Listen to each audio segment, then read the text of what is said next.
ஆன்மீக நேயர்கள் அனைவருக்கும் இனிய காலை வணக்கம். சிம்ம ராசியில் பிறந்தவர்களுக்கான குரு பயிற்சி பலன்கள். சிம்ம ராசினா சிம்ம ராசியில் உள்ள நட்சத்திரங்கள் மகம், பூரம், உத்திரம்.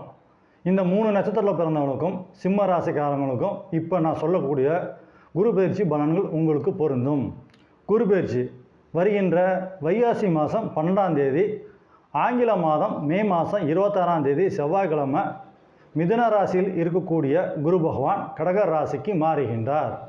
பொதுவாக கோச்சா ரீதியாக குரு பகவான் உங்களுக்கு நன்மையை செய்ய வேண்டுமென்றால் நீங்கள் பிறந்த ஜென்ம ராசி எதுவோ அந்த ராசியிலிருந்து குரு பகவான் 2, 5, 7, 9, 11 இந்த ராசியெல்லாம் கிடக்கும்போது குரு பகவான் உங்களுக்கு நன்மையை செய்வார். இது வரைக்கும் உங்கள் ராசிக்கு 11ஆம் வீட்டில் இருந்த குரு பகவான் உங்கள் ராசிக்கு 12ஆம் வீடான கடக ராசிக்கு மாறுகின்றார்.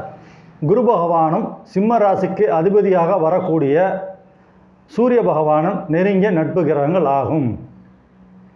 12ஆம் வீட்டுக்கு வரக்கூடியது பார்த்திங்கன்னா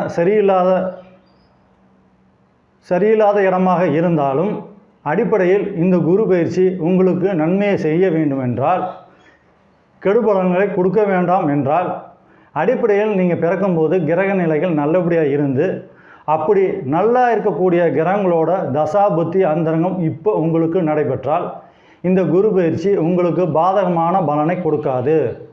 மாறாக நல்ல விதமான பலன்களை கொடுக்கும் இந்த குரு பயிற்சி. ஏற்கனவே உங்கள் ராசிக்கு 8ஆம் வீட்டில் சனி பகவான் இருக்கார். இப்போ 12ஆம் வீட்டில் குரு பகவான்.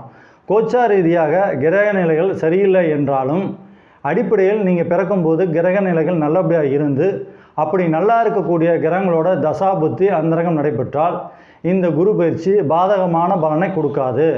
மாறாக நல்ல பலன்களை கொடுக்கும். அடிப்படையில் நீங்கள் பிறக்கும்போது கிரக நிலைகள் நல்லபடியாக இருக்கிறது ரொம்ப ரொம்ப முக்கியம். கோச்சார பலன்கள் என்பது பார்த்திங்கனாக்கா மிகப்பெரிய அளவில் பார்த்திங்கனாக்கா உங்களுக்கு பாதிப்புகளை ஏற்படுத்தாது.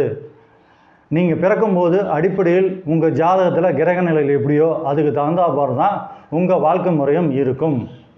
நன்றி.